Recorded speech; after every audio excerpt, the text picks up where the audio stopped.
Recuerda, hermanos, que estamos en el Evangelio de San Lucas y vamos por el capítulo 16. Vamos a leer 3 versículos, del 10 al 13. Dice el texto: el que es fiel en lo muy poco, también en lo más es fiel. Y el que en lo muy poco es injusto, también en lo más es injusto. Pues si en las riquezas injustas no fuisteis fieles, ¿quién os confiará lo verdadero? Y si en lo ajeno no fuisteis fieles, ¿quién os dará lo que es vuestro? Ningún siervo puede servir a dos señores, porque o aborrecerá al uno y amará al otro, o estimará al uno y menospreciará al otro. No podéis servir a Dios y a las riquezas. Amén. Fíjense que estamos, o mejor, hemos aprendido acerca de la parábola o del relato que hace Jesús sobre el mayordomo sagaz. Un hombre que usa su astucia para poder tener aquello que le va a garantizar su supervivencia aquí en la tierra. Y en este sentido, este hombre lucha por trabajo y por bienes materiales. Hizo trampa para mantenerse en esa circunstancia. Y Jesús nos enseña cómo los que no conocen de Dios son sagaces realmente. Y dice la Biblia que hasta nos pueden embolatar a nosotros. Por eso Jesús nos está advirtiendo, por un lado, estar atentos contra ese tipo de personas. Que no seamos tan ingenuos de aceptarlo todo de buenas a primeras. Pero por otro lado, y es lo más importante del texto, es que como ese hombre nosotros tenemos que ser sagaces, pero para hacer todo lo necesario para una vida que glorifique a Dios aquí en la tierra. Este hombre nos está enseñando cómo en su sagacidad él quiere vivir bien en esta tierra, y Jesús dice, lo hacen. El hombre que no conoce a Dios hace eso. La persona que no conoce a Dios hace eso. ¿Ustedes por qué no hacen lo mismo? Precisamente para tener una vida espiritual realmente gozosa y firme en el Señor, y con eso acumulan tesoros, pero para el cielo. Qué bueno, ¿verdad? Tenemos que usar también la sagacidad, pero para aplicarla a nuestra vida espiritual, para ser más y mejores creyentes, para conocer más y mejor la Escritura, para servir más y mejor al Señor, para usar más y mejor los medios de gracia. Eso tenemos que hacerlo y es para nosotros una obligación.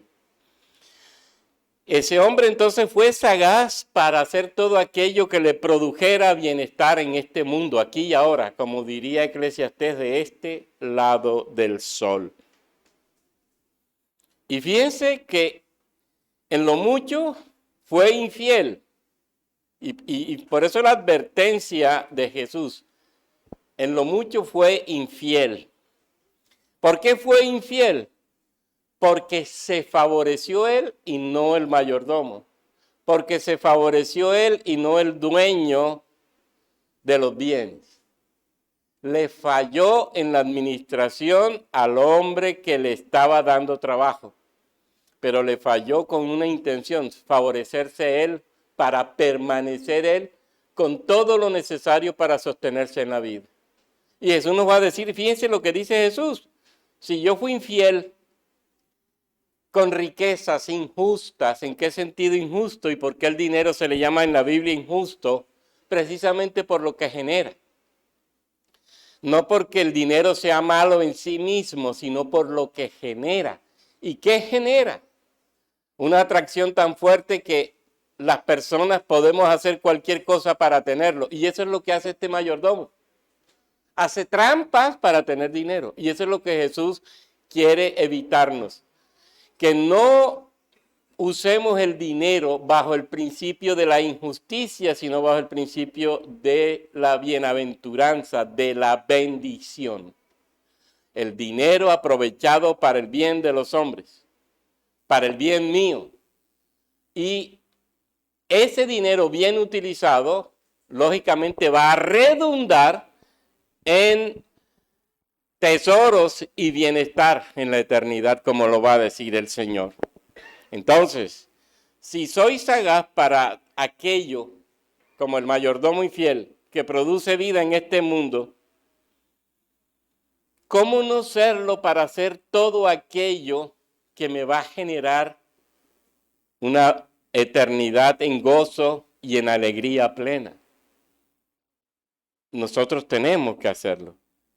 Las riquezas injustas por lo que producen, son peligrosas. Y son peligrosas, tienen poder, porque podemos desearlo tan profundamente y usarlo tanto para el bienestar aquí y ahora, que nos desvía de los bienes eternos. Jesús quiere que nosotros estemos alertas sobre eso. La palabra es bien interesante, mamón en arameo, dinero. Y si ustedes revisan las connotaciones que tenía esa palabra en aquel tiempo, ustedes se van a dar cuenta que significa aquello sobre lo cual se deposita la confianza, o aquello que sostiene o nutre al hombre, o aquello que me hace estar firme y seguro, o aquello que es fuerte y duradero. Miren cómo se mira el dinero desde la connotación aramea. Es decir, el dinero se constituye en injusto cuando nosotros lo consideramos como todo, como el que nos da seguridad, como el que nos da vida, como el que nos sostiene, como el que nos da esperanza, como el que nos hace estar tranquilos. En términos simples, si yo tengo una cuenta bancaria muy llena de dinero, puedo estar tranquilo. Nos pasaría lo del hombre rico. Come, bebe, disfruta. Tienes bastante dinero acumulado, haz lo que quieras. Pero no nos damos cuenta que al final eso a dónde me lleva si no uso bien la riqueza, sino a la muerte eterna. Mire lo que nos va a enseñar Salomón. Usted lee el libro del Eclesiastés y Salomón tenía la autoridad para decirlo. Primero era rey. Segundo, era muy rico. Tenía muchos bienes. Y dice la Biblia en Eclesiastés que Salomón hizo lo que le dio la gana. Si vio en estos tiempos, si Salomón hubiera visto un carro último modelo, lo compro. Si vio una propaganda con algún reloj fino, lo compro. Si hay una oportunidad para hacer un viaje, voy para allá. Es decir, Salomón dice, me di los gustos que yo quise en la vida. Hice todo lo que podía hacer en esta vida. La disfruté a mis anchas. Nada me detuvo en ese disfrute. Pero al final, ¿qué va a decir? ¿Y eso para qué me sirvió? Sino para ir aumentando la distancia entre Dios y yo. Y en la medida en que la distancia se iba haciendo más grande, en esa medida la vida mía iba perdiendo valor. Y yo me di cuenta, va a decirnos Salomón, a qué condición llegué, a la peor. Y repito, Salomón podía decirlo con toda certeza porque ese sí tenía para hacer lo que quería. Y por eso va a decir, de este lado del sol, ¿eso para qué sirve? Si al final la muerte eterna es lo que te espera. Y por eso la conclusión al final de Eclesiastés. Les voy a dar un consejo, nos va a decir Salomón en mis términos. Teme a Dios, porque la verdad, ese es el todo del hombre. Dice, después que hice todo lo que hice, pude descubrir la gran verdad. Solo Dios, exclusivamente Dios, y nadie más que Dios pudo darle sentido a mi vida. Pero los hombres no queremos entender eso. Los hombres no entendemos que solo Dios da sentido a nuestra familia. Los hombres no queremos entender que solo Dios da sentido a nuestro trabajo. Los hombres no queremos entender que solo Dios da sentido a la amistad. Los hombres no queremos entender que solo Dios da sentido y vida a la iglesia. Los hombres no queremos entender que solo Dios le da paz a uno en el corazón. Porque los hombres creemos que lo que hacemos según nuestra propia voluntad es lo mejor y lo que realmente necesitamos. Y lo que nos dice Salomón, que un actuar así, lo que indica es cuán perdido estoy frente a encontrarle el sentido a la vida. Riquezas, bienes, disfrute, mujeres, ron, lo va a decir Salomón. Los mejores vinos los tomé yo. Tuve más de 1000 mujeres. ¿Y al final qué? Dice Salomón, al final lo que logré fue un distanciamiento con Dios que me estaba llevando a la muerte. Y por eso repito, al final de su vida va a decir, teme a Dios, que ese es el todo del hombre. Y qué bueno que aprendamos eso como buenos mayordomos de nuestra vida y de los bienes terrenales. Quiere evitarnos Salomón que no perdamos el sentido de la vida espiritual. Que no perdamos el sentido que le debemos dar a nuestra existencia y a nuestros bienes, al dinero, que sin duda alguna es un don de gracia dado por Dios. Al final Dios nos va a decir, miren, yo soy quien da la riqueza. Yo soy quien da la capacidad al hombre para ser rico. Y todo lo que el hombre posee es mío. En términos simples, lo que yo tengo es simplemente un bien material que es de Dios y que yo estoy administrando. Y que lo que Dios quiere es que yo administre bien para glorificarlo. Pero fíjense que nosotros tenemos un corazón tan egoísta y tan duro que queremos hacernos dueños de lo que es de Dios, disfrutar como nos da la gana de lo que es de Dios, hacerlo de Dios como nos da la gana y al final queremos que Dios nos bendiga. ¿Y qué va a decirnos Lucas en este texto? El que es injusto en lo poco, es injusto en lo mucho. El que es fiel en lo poco, es fiel en lo mucho. Y una y otra cosa nos llevan o a la perdición o a la bendición, a la maldición o a la vida. Y qué bueno que entendamos en la gracia de Dios que nosotros estamos llamados precisamente a administrar unos bienes que no son nuestros.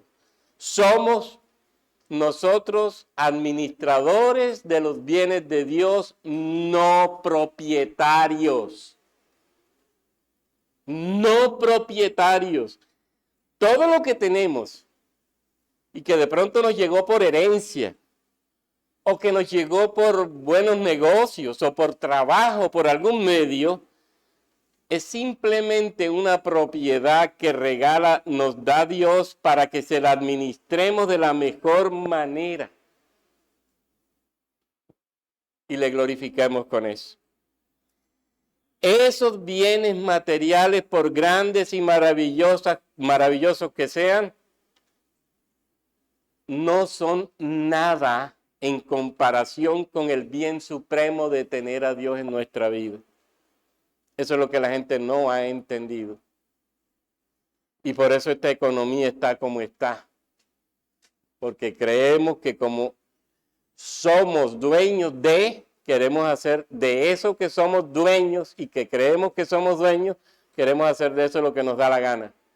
Y entonces viene la mala administración, viene el caos, nos estrellamos y ahí sí reclamamos a Dios.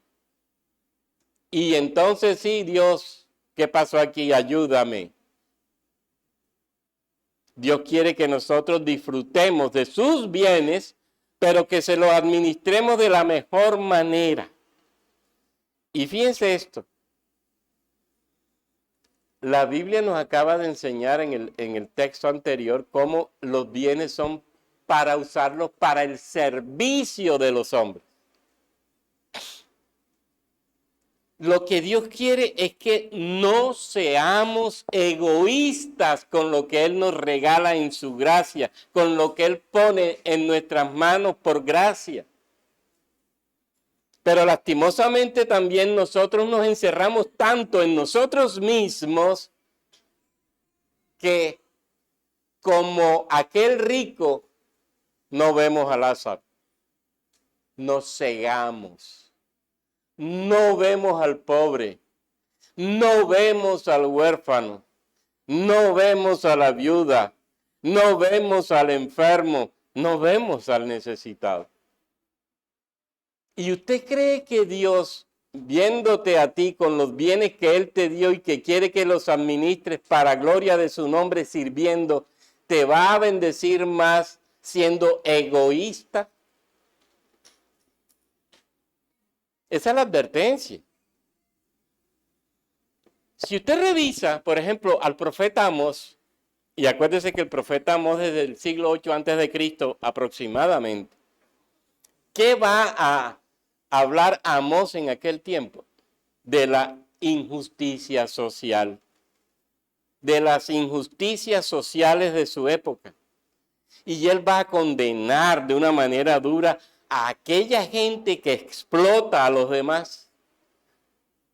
Y va a decirnos Amós, cómo esos que explotan, por ejemplo, dicen, aborrecen las fiestas religiosas, el sábado o el descanso, la luna nueva y otras fiestas. ¿Por qué?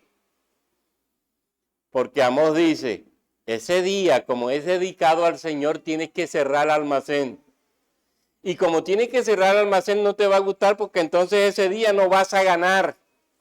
¿Y cómo entonces vas tú a mostrar precisamente la injusticia ante Dios? Abriendo el almacén cuando Dios te dice ciérralo. Dedícate a mí ese día. Y mire que eso es lo que pasa, por ejemplo, con los domingos. Para la iglesia, Dios estableció un día de descanso muy diferente a los 6 días de la semana, de lunes al sábado. Y Dios va a decir, el domingo descanso.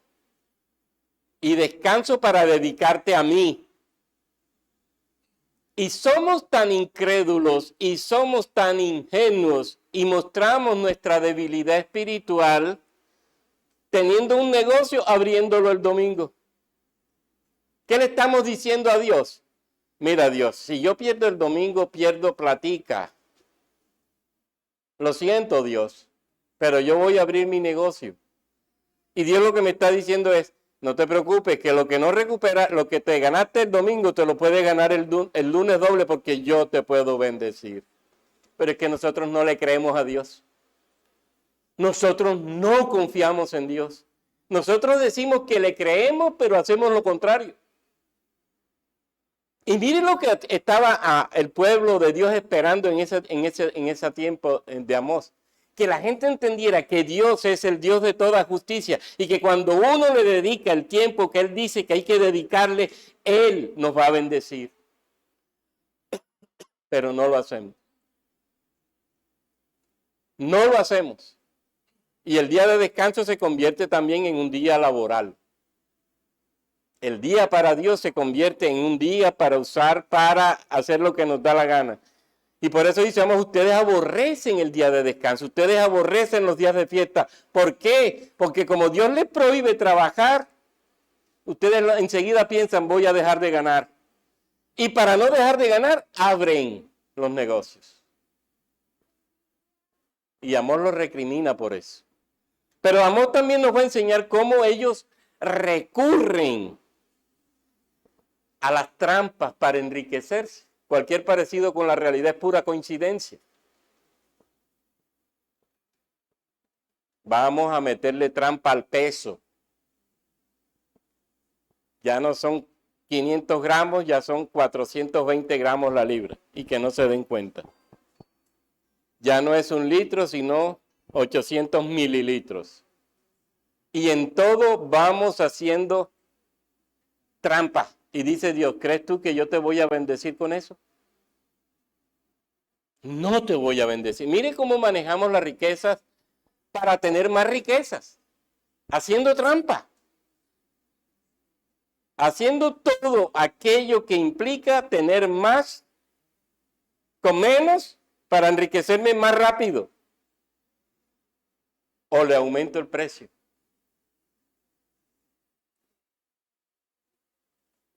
Ustedes no vieron la discusión que hubo ahora hace poco con el aumento de la gasolina.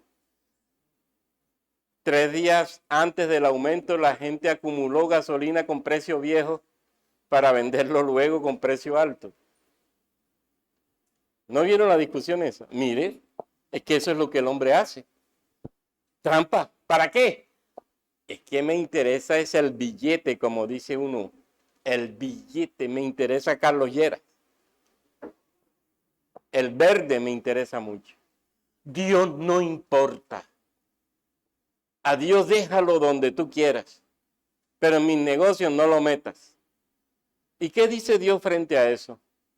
Estás ganando tú mismo la injusticia. Es decir, no es que Dios te va a mandar un mal. Es que ya tú te lo estás ganando por ti mismo. Y saben que si pasa algo, nosotros somos también tan descarados que vamos a decirle, Dios, pero ¿por qué lo permitiste? Y Dios te va a decir, ¿cómo así que permití qué? Si el de la trampa fuiste tú y lo hiciste consciente. Entonces me gano yo el entrampamiento por mi propia actuación y después le digo a Dios, oye, ¿qué pasó aquí? Somos atrevidos. Y la Biblia nos va a decir en Amós cómo en aquel tiempo también ellos se enriquecían con el comercio de esclavos. Y Dios se los va a decir, ¿cómo así?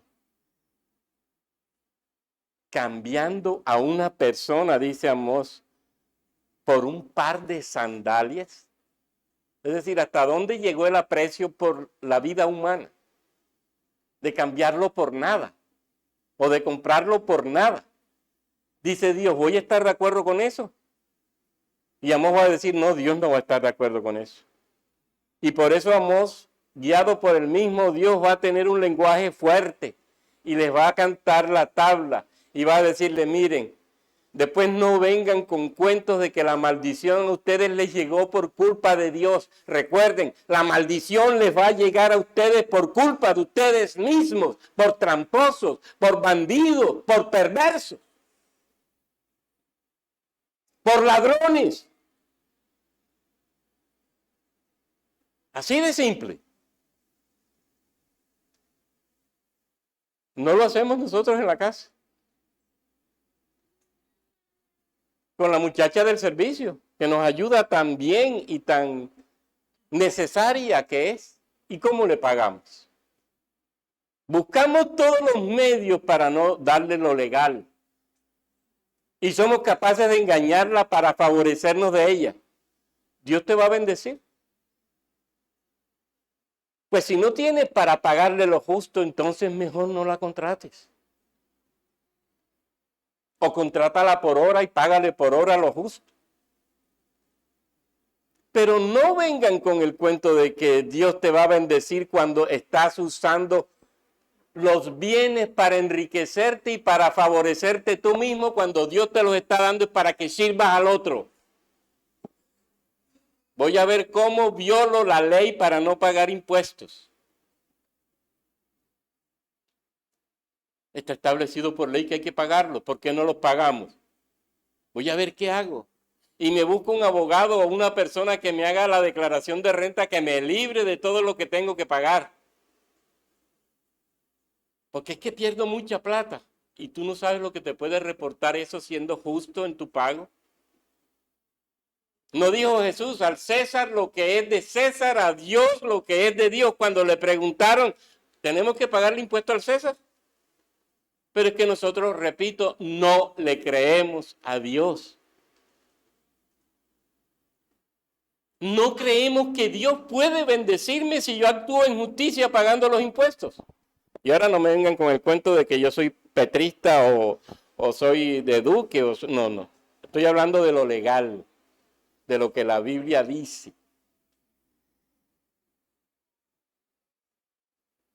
Si eres justo, Dios va a actuar en justicia y te va a decir, te voy a bendecir.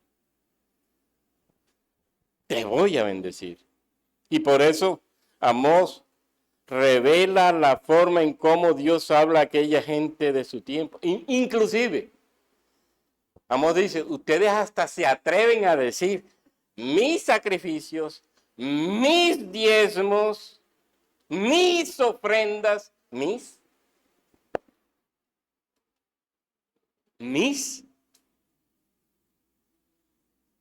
Y no somos capaces de decir, Señor, de lo que tú me has dado, yo te doy. Esto es tuyo, yo te doy. ¿Y qué va a decir Amós? Dios te retribuirá en gran manera. Porque Dios bendice la justicia y el derecho, como dice la misma palabra. Pero es que nosotros somos torcidos. Y creemos que por ser torcidos Dios nos va a bendecir y nos vamos a beneficiar. Sí, por un tiempo puede que resultes beneficiado. Pero al final, ¿qué va a decir Amós? Tú mismo te estás poniendo la soga al cuello. Y Amós va a decir, ustedes están haciendo según sus propios deseos. Ustedes están haciendo según lo que ustedes creen, pero no están mirando la voluntad de Dios. No están mirando lo que Dios realmente establece para sus vidas, porque no le creen a Dios.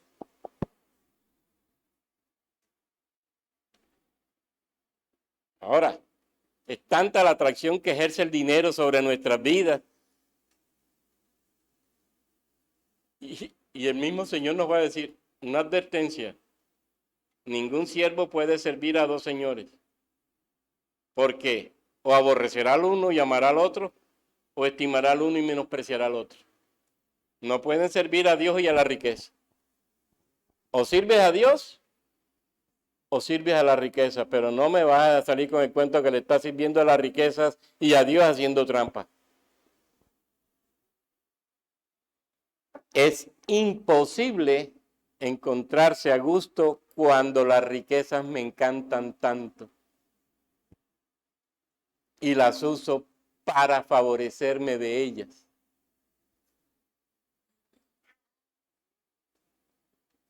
Dios nos ha dado lo que nos da para que nosotros en su gracia le sirvamos y para que amemos compartiendo lo que tenemos.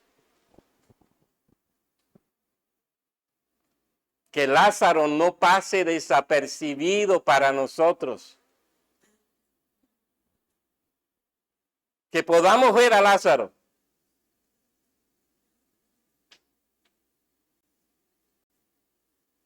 Porque el Dios riqueza me puede dominar, cegar, a ser egoísta. El Dios riqueza me puede llevar a ser avaro. Esa es la riqueza injusta. El diablo me puede llevar a eso. Y fíjense esto. Dice un autor, el Dios dinero es algo que nosotros construimos desde que comimos del árbol del bien y del mal o el árbol del juicio. Y ese Dios es tan sutil y es tan poderoso que me hace creer que yo lo domino, pero al final Él me tiene bajo sus redes, me tiene controlado.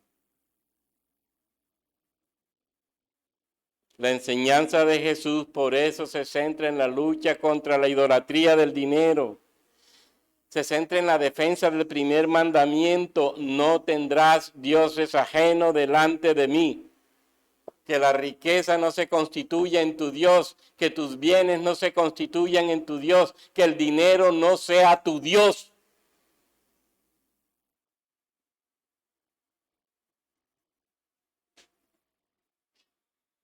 Lea el Antiguo Testamento, miren cómo varía.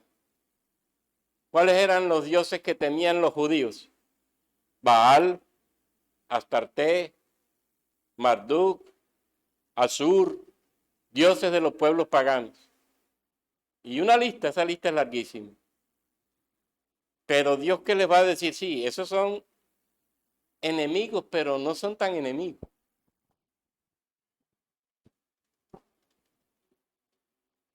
Pero hay un enemigo que se está haciendo fuerte, o que se está apropiando del corazón de tal manera que ha desplazado a Dios de nuestra vida. El mismo Antiguo Testamento y los profetas nos lo van a enseñar. El Dios dinero. El Dios dinero, que hace que el hombre quede bajo su poder, quede esclavizado, lo ame tan intensamente que le sirva y que haga todo lo necesario por tenerlo,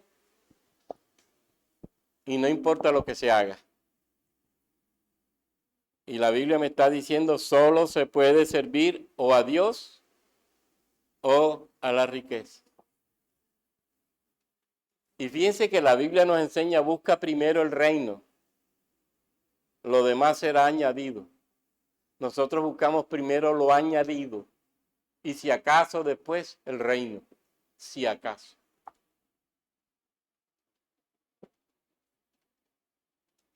Y repito, Jesús no dice que el dinero es malo. Y repito, Jesús no dice que no necesitemos el dinero. Lo que Jesús nos está enseñando es que el dinero puede dominarme tanto que se constituye para mí en la única prioridad y tan prioridad es que me lleva a desplazar a Dios. Dios no me interesa porque yo tengo una cuenta bancaria que me da una tranquilidad y eso es suficiente. Así que, ¿qué nos enseña el Dios Padre y Creador del cielo y de la tierra? No podéis servir a Dios y al dinero.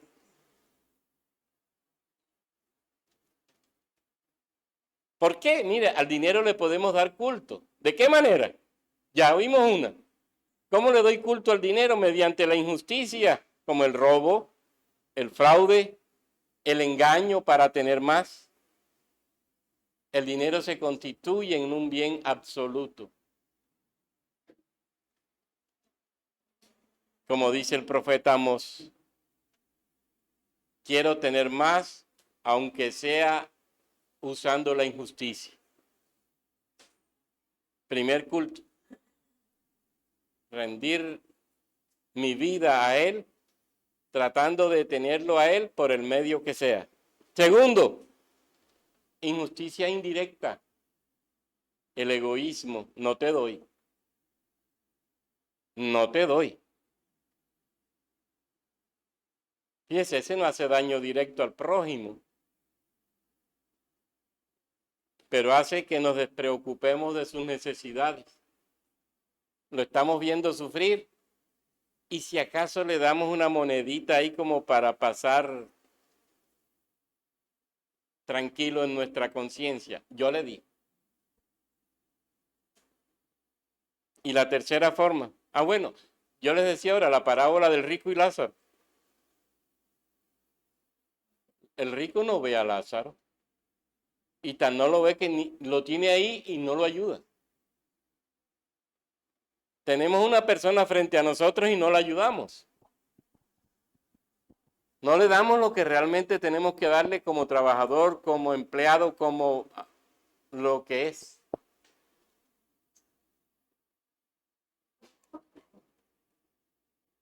O mediante el deseo ferviente por él. Fíjense que la parábola de la semilla que se tira en diferentes terrenos nos enseña que esa semilla que cayó entre espinos es ahogada por el afán de este siglo y el engaño de las riquezas. El engaño de las riquezas me pone a mí a buscarla con intensidad y Dios queda a un lado. Con eso nos está diciendo la Biblia cómo esa capacidad que tiene el dinero para atraer es fuerte y nos domina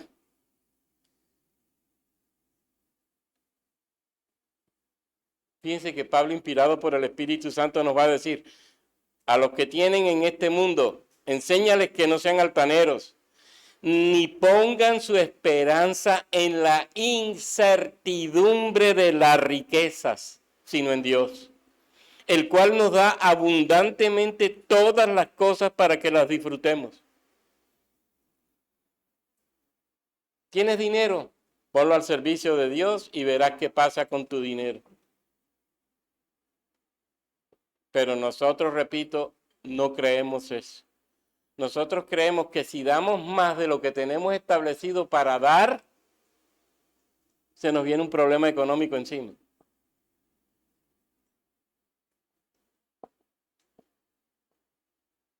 ¿Por qué no esperamos y confiamos en Dios? Enséñales que hagan bien, que sean ricos en buenas obras, generosos, prontos a compartir, acumulando para sí el tesoro de un buen fundamento para el futuro, para que puedan echar mano de la vida eterna, de lo que es la verdadera vida. Dios quiere que tengamos bienestar, Dios quiere que tengamos dinero, pero que el dinero no sea nuestro Dios y que el dinero no sea quien nos ciegue para cerrarnos a los demás y para actuar con injusticia ante los demás y con los demás, con aquellos que están bajo nuestra autoridad. Porque si algo queremos hacer es librarnos de pagos, ¿cómo hago para librarme del pago de la pensión? ¿Cómo hago para librarme de que se afilie a salud, que se afilie a riesgos profesionales? ¿Cómo hago para no pagarle la prima técnica? ¿Cómo hago para un cristiano ladrón?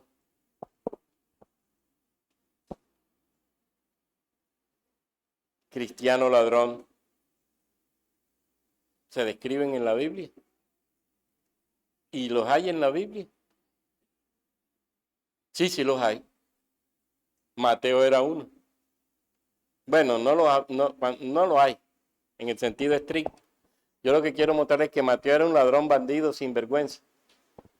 Robaba de frente. Si tenías que pagar 20 pesos en intereses, te cobro 30. Porque me tienen que quedar 10 en el bolsillo izquierdo. Saqueo era otro ladrón. Vivía del saqueo. Y saqueaba. Ladrón. ¿Y qué hace Dios con ellos? Los cambia. Y entienden la riqueza de una manera diferente. Pero entienden a Dios de una manera diferente. Y entienden la vida de una manera diferente. ¿Y ahora qué pasa? Ahora confío en Dios. Confío. Y Dios se constituye en mi paz, en mi seguridad, en mi confianza, en mi tranquilidad, en mi bienestar, no la cuenta bancaria. ¿Acaso Dios no sabe que tengo que pagar servicios, agua, luz, teléfono, gas? ¿Acaso Dios no sabe que tengo hijos en la escuela? Sí sabe. Y entonces, ¿por qué no lo buscas y le sirves para que Él se glorifique en tu vida?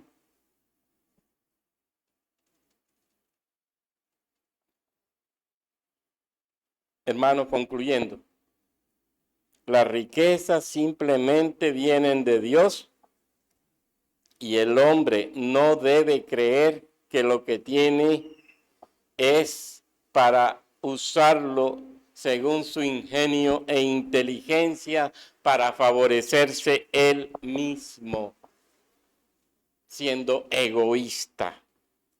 Dios en su infinita bondad nos concede lo que necesitamos para vivir. Todo viene de su providencia, todo viene de Él. Mire, la Biblia dice que hasta la capacidad y la habilidad para los negocios nos la da Dios. Pero es que no le creemos.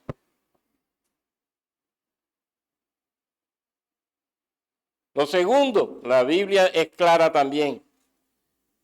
Lea 2 de Timoteo capítulo 6, verso 10. No amemos el dinero. Él es la raíz de muchos males. Ojo, el dinero no es malo. Lo malo es el amor al dinero. Porque lo constituimos en ídolo. Y dice el apóstol Pablo, porque raíz de todos los males es el amor al dinero, el cual codiciando algunos se extraviaron de la fe y fueron traspasados de muchos dolores. Fíjense lo que produce el amor al dinero: problemas, dolor, sufrimiento. ¿Qué nos motiva a trabajar? ¿Dinero, dinero, dinero? ¿O glorificar a Dios en lo que hacemos para tener, para vivir nosotros y nuestra familia y darle gracias por ello? Tenemos que guardarnos de la avaricia. El mismo Jesús dice, porque la vida del hombre no consiste en la abundancia de los bienes que posee. Pero eso es lo que yo busco. En este sentido, Dios no es mi riqueza. Mi riqueza es lo que yo puedo conseguir. Y para mí eso es lo importante. Lo otro, tercero, debo administrar bien el dinero.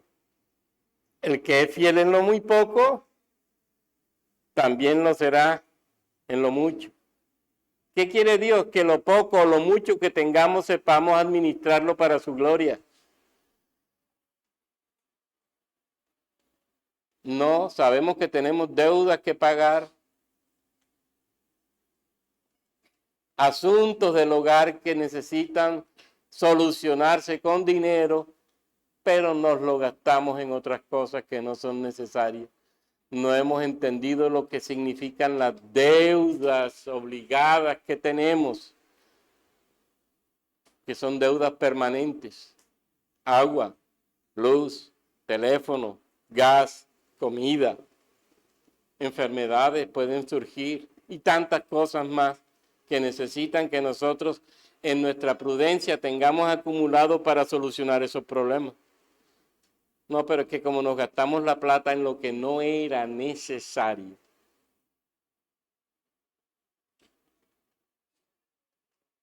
No te genere deudas a la ligera.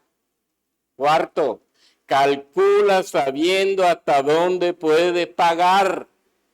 La Biblia es clara en cuanto a las deudas y en cuanto a pedir prestado. No lo prohíbe, pero sí te dice, ojo, ¿cómo es que vas a prestar plata para luego no tener para pagar? ¿Cómo es eso? Y dice, y terminas tú esclavo de la deuda. Proverbios 22 nos va a decir, los deudores se harán esclavos de sus acreedores. Miren cómo el dinero nos desvía. Lo queremos tanto que lo prestamos y al final estamos enredados en un lío mayor. 5, sé generoso con tu dinero, y esta es la enseñanza de Jesús en este pasaje. Generoso, no como el rico de la parábola. La Biblia dice, el generoso prospera.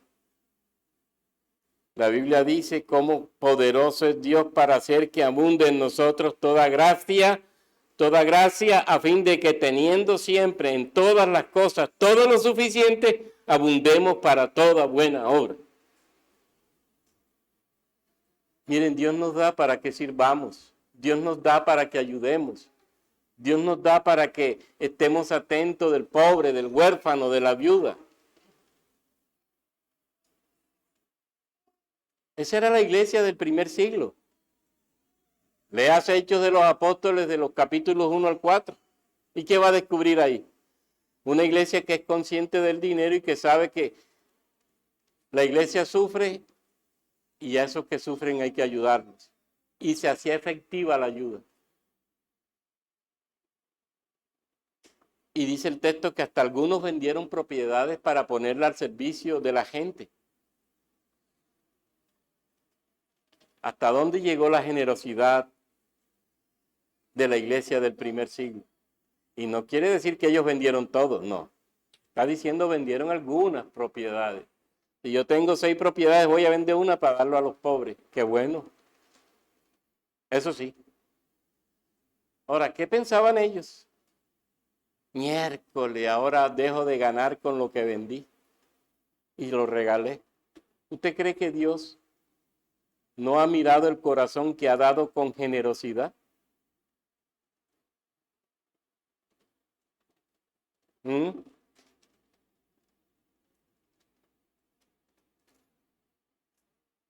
Hay una paráfrasis que me gustó mucho de la Biblia en lenguaje actual. Comparte lo que tienes con 7 y hasta con 8 amigos, pues no sabes si mañana el país estará en problemas. Eso está en Eclesiastés 11. Comparte lo que tienes y maneja bien tu dinero. Ojo con los intereses. Miren lo que dice un autor. El interés nunca duerme, ni enferma, ni muere, nunca va al hospital. Trabaja todos los días, inclusive domingos y festivos. Nunca sale de vacaciones. Una vez que contraemos la deuda, el interés es nuestro compañero cada minuto de cada día y de cada noche. No podemos huir ni escabullirnos de él. No podemos despedirlo. No va a ceder ante nuestra súplica. No va a escuchar mi demanda. No va a escuchar mi orden. Y si nos inmiscuimos en su vía o atravesamos su camino o no cumplimos con sus exigencias, nos aplastará. ¿Entendimos eso? Entonces, hermanos, miren cómo Dios nos está llevando para que entendamos inclusive que como cristianos tenemos que saber administrar lo que tenemos. Y lo primero que debo saber es que lo que tengo es de Él. Y si es de Él, lógicamente tengo que ser un buen administrador de eso. Y que lo que tengo de Él lo debo usar para la gloria de Él, para bendecir a otros, que puede redundar también en bendición a mí mismo. ¿Qué nos está diciendo Dios? Mírate a ti mismo, porque eso lo podemos hacer en casa. ¿Cómo te ha bendecido Dios en tu familia?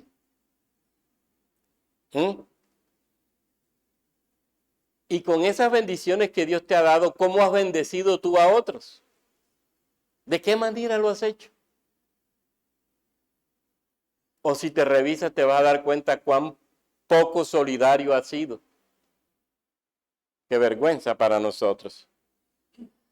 Si te presentaras ante Dios hoy y te dieras cuenta cómo has usado tus bendiciones, eso que Dios te ha dado, en todo sentido, ¿te sentirías orgulloso para gloria de Él? ¿O sentirías vergüenza?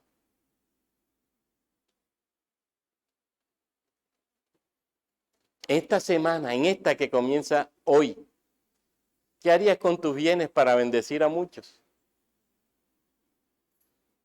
Mire que la Biblia nos está diciendo claramente, no puedo ser siervo de 2 señores, porque aborreceré al uno y amaré al otro.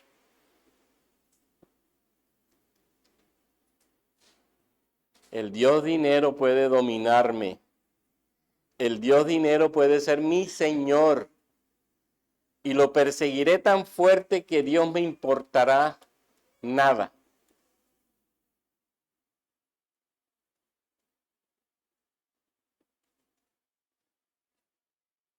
Sepamos glorificar a Dios con lo que en su misericordia nos ha dado. Sepamos administrar lo que Él en su infinita gracia pone en nuestras manos. utilicemos nuestros bienes para servir al que necesita. Y con eso, sin duda alguna, glorificaremos a Dios. Pablo dice, empezando por los de la iglesia. Y que el Señor sea quien nos ayude en todo esto. Amén. Padre, gracias te damos por tu palabra, por bendecirnos con ella, porque sin duda alguna ella nos instruye, nos capacita, nos redarguye para ser mejores cristianos, mejores siervos tuyos, hombres y mujeres que conscientes de lo que tienen, son capaces de servir al otro, sabiendo que administran lo de Dios para el bien de los demás, para gloria de Dios y para bendición de sí mismos. Dios Trino y Dios Uno, a ti gloria y honra y alabanza por siempre. Amén.